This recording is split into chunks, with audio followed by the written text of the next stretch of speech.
नमस्कार. आजच्या घडीला सगळ्यांच्या मनातला एक कॉमन प्रश्न आहे. तो म्हणजे आता सर इंजिनिअरिंगला मी ब्रांच कुठली निवडू? किंवा इंजिनिअरिंगच्या ब्रांचेस काय असतात? ह्या सगळ्याचं नॉलेज माहिती नाही आहे.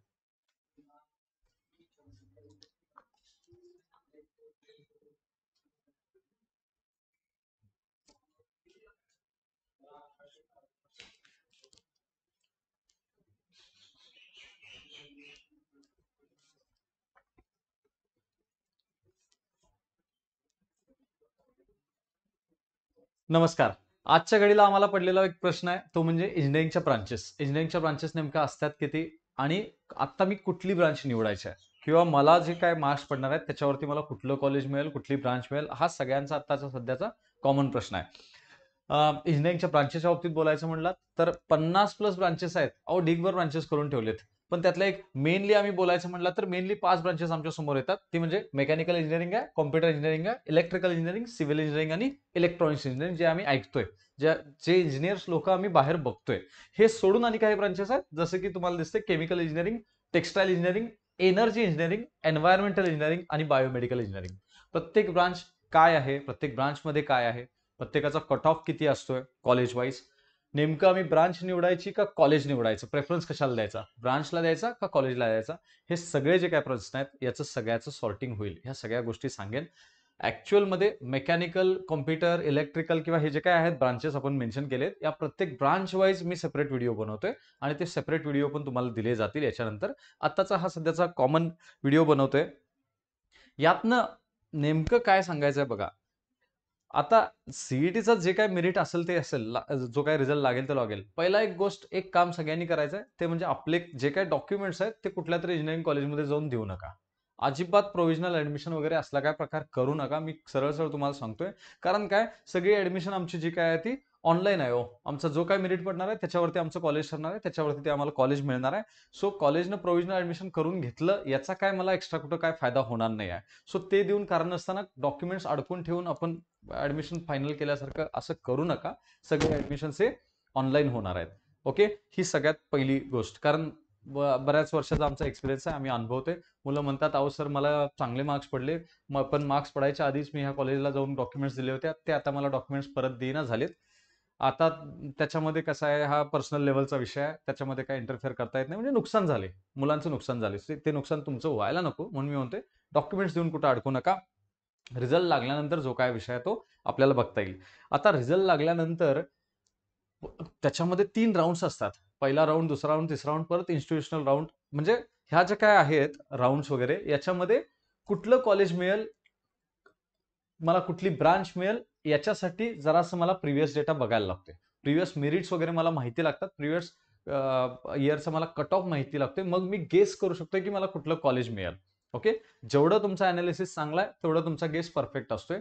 तेवढं तुम्हाला सांगता येते की मला पहिल्या राऊंडला नाही, दुसऱ्या राऊंडला नाही, तिसऱ्या राऊंडला तर हमखास मला ही कॉलेज किंवा ही ब्रांच मिळणार आहे. आणि तिथपर्यंत वेट करायला पाहिजे. म्हणजे हे सांगणारं कोणतरी तुमच्यासाठी असायला, तुमच्याकडे असायला पाहिजे. आणि याच्यासाठी म्हणूनच इंजिनिअरिंग ब्रांचेसमध्ये ह्या गोष्टी, परत अजून कुठल्या कुठल्या ब्रांचेस आहेत मी सांगतो. पण त्याच्या आधी एक मी अनाउन्समेंट करतो, ती म्हणजे आपण काउन्सिलिंग सेशन पण यावर्षीपासून चालू करतोय. आपला ऑनलाईन आणि ऑफलाईन दोन्ही काउन्सिलिंग सेशन्स असणार आहेत. Online counselling, offline sessions counselling, याच्या दोघांचे मी प्राइजेस मेन्शन केलेत. आता म्हणणार की बाबा सगळंच तर ह्या चॅनलवरती, आमच्या चॅनलवरती आतापर्यंत जेवढं काय सगळंच फ्री आहे, आता पहिल्यांदा आम्ही लॉन्च करतोय ते म्हणजे काउन्सिलिंगचं 799. हे कशासाठी म्हणणार, हा प्रश्न येणं स्वाभाविक आहे. हा प्रश्न, याचं उत्तर द्यायचं म्हणलं तर आत्ता सुद्धा माझ्या बाजूला 3 जण बसलेले आहेत, जे की हे सगळं जी काय आमची सिस्टम चालली आहे ऑनलाईनची, ते मॉनिटर करायला कोणतरी बसले, त्यांचे आम्हाला पगार द्यायलाच लागतात. शिवाय मागच्या वर्षीचा अनुभव म्हणला तर साधारणतः रोज 1000 ते 1200 कॉल वेटिंगला पडायचे. संदीप सरांनी त्याच्याविषयी टेलिग्राम चॅनलवरती सगळ्या गोष्टी सांगितल्या होत्या मागच्या वर्षी पण, की एवढे सगळे कॉल्स वेटिंगला पडतात. मुलांचे फोन असतात की सर काय काय करू, आम्हाला एवढा पर्सेंटाईल पडलाय, कुठलं कॉलेज घेऊ किंवा कुठली ब्रांच घेऊ, मग त्याचा कॉलेज, त्याचे मार्क्स बघायचा, मग त्याला ब्रांचेस सजेस्ट करायच्या. याच्यासाठी एकट्या दुसऱ्या माणसाचं काम नाही, त्याला टीम पाठीमागे बसवायला लागते. ही टीम सगळ्या ह्या गोष्टी करते आणि मग त्याला एक्झॅक्टली ती ब्रांच सांगायला लागते. ब्रांचेस सांगणं एवढंच भावानं काम नव्हे हे. आम्ही मुलांशी इमोशनल टच ठेवून या गोष्टी हे सगळे कामं करतोय, आमच्या मनात हेच आहे की बाबा चांगलं ज्या मुलग्याला त्याचे जेवढे कष्ट त्याने घेतले, जेवढे मार्क्स मिळाले त्यानुसार त्याला चांगलं कॉलेज मिळावं, चांगली ब्रांच मिळावी, त्याचं लाईफ चांगलं व्हावं. इंजिनिअरिंग करत असताना हजारो गोष्टीचा प्रॉब्लेम्स आहेत. अहो, बऱ्याचशा स्कॉलरशिप सुद्धा अवेलेबल्स आहेत. बरेचसे स्कॉलरशिप अवेलेबल आहेत. हॉस्टेलची फीस अवेलेबल आहे. कास्ट वाईज स्कॉलरशिप्स अवेलेबल आहेत, ज्याची माहिती कोणीही सांगत बसत नाही. त्या सगळ्या गोष्टी तुम्हाला दिल्या जाईल. मागच्या वर्षीही आम्ही ह्या गोष्टी केलेत. बऱ्याच मुलांचे ऍडमिशन्स पण फ्रीमध्ये झालेत इंजिनिअरिंगला होणारे, किंवा त्यांना स्कॉलरशिप एवढ्या मिळाल्या की त्यांना कॉलेजची फीस पेक्षा जास्त पैसे त्यांना रिटर्न्स मिळाले गव्हर्नमेंटकडनं. या स्कीम सगळ्या आहेत. याचीही माहिती तुम्हाला इंडिव्हिज्युअली दिली जाईल. त्याच्यासाठी नंतर तुम्हाला गुगल फॉर्म वगैरे दिलं जाईल त्याच्या थ्रू, किंवा ऍप थ्रू आम्ही डेटा प्रोव्हाइड करतोय. म्हणजे आम्ही डेटा कलेक्ट करू तुमच्याकडून की काय काय बाबा तुमचे एक्झॅक्टली मार्क्स किती पडले, तुमची कास्ट कुठली आहे, तुमचा इंटरेस्ट कशात आहे, आणि तुमच्या जवळ म्हणजे तुम्ही कुठल्या एरियातले आहे, कुठल्या जिल्ह्यातले आहे. कारण शेवटी मुलग्याची परिस्थिती बघून त्याला कॉलेज कुठलं तर सजेस्ट करायला पाहिजे हो. नाहीतर आमचं मुलग्याची फीस भरायची सपोज कंडिशन नाही आहे, कसं बसं तो मॅनेज करेल, आणि त्याला आम्ही म्हणतोय मुंबईला जा आणि तिथलं ते कॉलेज घे. अहो, तिथं राहण्या-खाण्याचा खर्च त्याला परवडायला पाहिजे. सो ह्या गोष्टी सगळ्या बघायला लागतात. त्या सगळ्या बघून तुम्हाला व्यवस्थित गाईडन्स केला जाईल. प्रत्येक स्टुडंटला त्याच्या इंटरेस्टनुसार जे काय सुटेबल त्याची ब्रांच आहे किंवा कॉलेज आहे हे सांगितलं जाईल. ओके. आणि त्याचा ऑप्शन फॉर्म आम्ही बनवून देऊ. ऑप्शन फॉर्म सुद्धा त्यांना बनवून दिले जातील.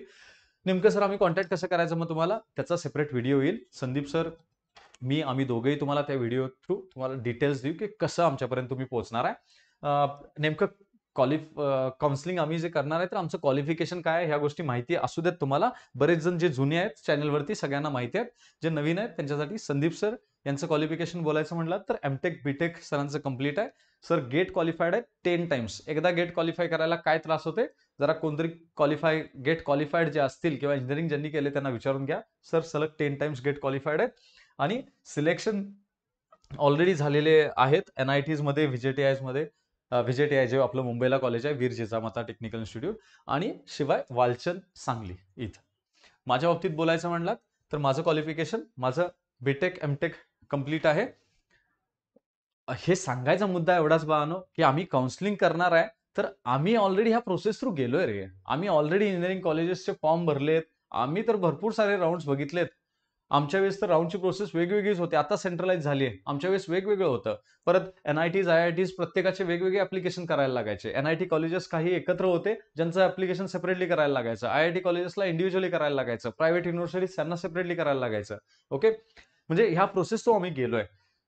मी पासआउट आहे NIT सुरतकलमधून. ऑब्व्हियसली गेट क्वालिफाईड आहेच मी पण. याच्यानंतर ब्रांचेस वाईज थोडंफार तुम्हाला या व्हिडिओ थ्रू आयडिया द्यायची मी म्हटलं. म्हणजे अगदीच ब्रांचेस विषयी काय नाही, फक्त सरांनी काउन्सिलिंगचं सांगितलं असं व्हायला नको.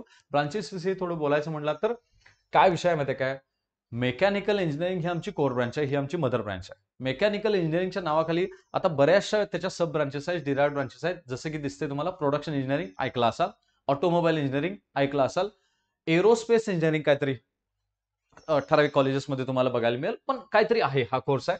Industrial engineering, manufacturing engineering, metallurgy engineering, असे काय काय ठिकाणी ब्रांचेस आहेत बाळानो. आणि सांगितलं जातंय की बाबा हे म्हणजेच मेकॅनिकल इंजिनिअरिंग आहे. तुम्हाला मेकॅनिकलला ऍडमिशन नाही ना मिळत, किंवा समजा माझं कॉलेज आहे आणि माझं काहीतरी मॅन्युफॅक्चरिंग इंजिनिअरिंग नावाची ब्रांच आहे माझ्या कॉलेजमध्ये. मी काय म्हणतोय, माझी मॅन्युफॅक्चरिंगची ब्रांच भरत नाही ना, मग एखादं पोरगं येते मेकॅनिकल इंजिनिअरिंगचं ऍडमिशन म्हणून, त्याला आम्ही सांगतोय अरे मेकॅनिकल आणि मॅन्युफॅक्चरिंग एकच असते, उलट मॅन्युफॅक्चरिंग मध्ये त्यातनं तुला जास्त स्कोप आहे, असं काहीतरी गंडवलं जाते.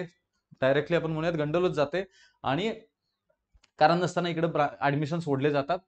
जर तुम्हाला या रिलेटेड कुठलं इंजिनिअरिंग करायचं असेल, मग ते प्रोडक्शन असू दे, ऑटोमोबाईल असू दे, एरोस्पेस, इंडस्ट्रियल, मॅन्युफॅक्चरिंग, मेटॅलर्जी असेल, काही करू नका. डायरेक्टली तुम्ही मेकॅनिकल इंजिनिअरिंगच करा. हा, हे स्पेशलायझेशन मध्ये करू शकताय. नाही सर मला ऑटोमोबाईल मध्येच इंटरेस्ट आहे, अरे बाबा मग मेकॅनिकल इंजिनिअरिंग बेसिक कर आणि मग ऑटोमोबाईल इंजिनिअरिंग मध्ये स्पेशलायझेशन कर.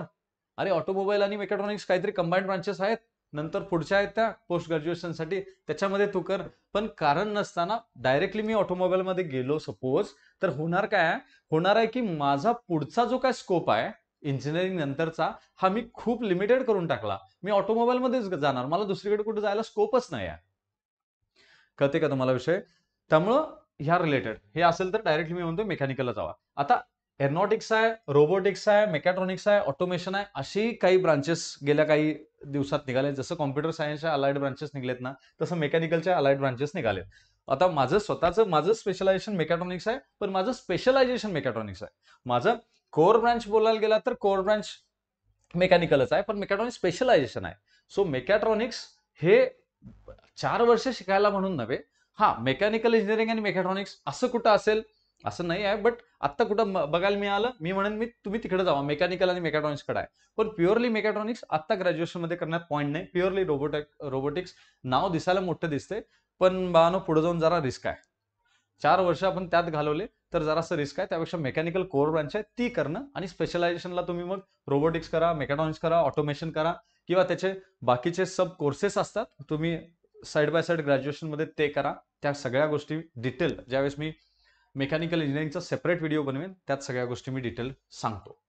ओके, सध्या या ब्रांचेस आहेत. मी म्हणतो कोर ब्रांच कन्क्लुजनला येऊया. कोर ब्रांच आमची मेकॅनिकल आहे. पहिला प्रेफरन्स आमचा मेकॅनिकललाच राहील.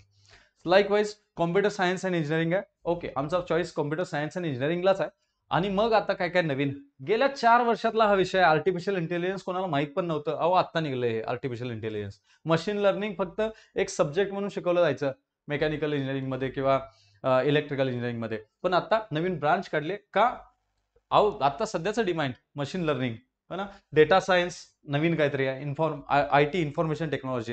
एक 15 वर्षापूर्वी मी बोललो तर इन्फॉर्मेशन टेक्नॉलॉजी हे पण नाव खूप मोठं होतं त्यावेळेस. पण ह्या सगळ्यांचा मदर ब्रांच आहे कॉम्प्युटर सायन्स अँड इंजिनिअरिंग. कुठल्या पण कॉलेजचा कट ऑफ बघा, पहिला कट ऑफ लागेल CS चा, म्हणजेच कॉम्प्युटर सायन्सचा, आणि मग त्याच्या खाली तुमचा AI चा लागेल, ML चा लागेल, DS चा लागेल. का? कारण मला CS ला मिळालं नाही म्हणून.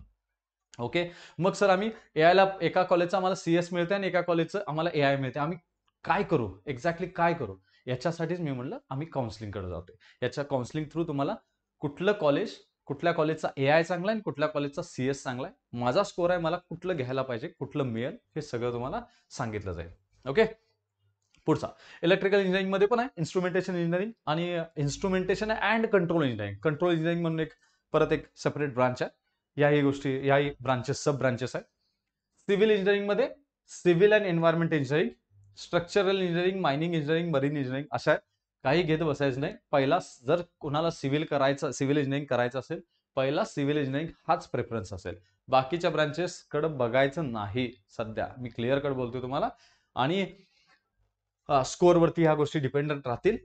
सिव्हिल इंजिनिअरिंग करून मग तुम्ही त्यामध्ये स्पेशलायझेशन करायचं असेल, मायनिंग इंजिनिअरिंग असेल किंवा मरीन इंजिनिअरिंग असेल, ते नंतरचा विषय आहे, 4 वर्षानंतरचा. ओके, पण गडबडीत कुठेतरी ऍडमिशन टाकण्यात पॉईंट नाही. म्हणजे नाव चांगलं दिसायला, नाव चांगले दिसतंय हो सर, म्हणून आम्ही तिथे घेतलं. अरे, त्यात काय लॉजिक नाही. इलेक्ट्रॉनिक्स इंजिनिअरिंग मदर ब्रांच आहे.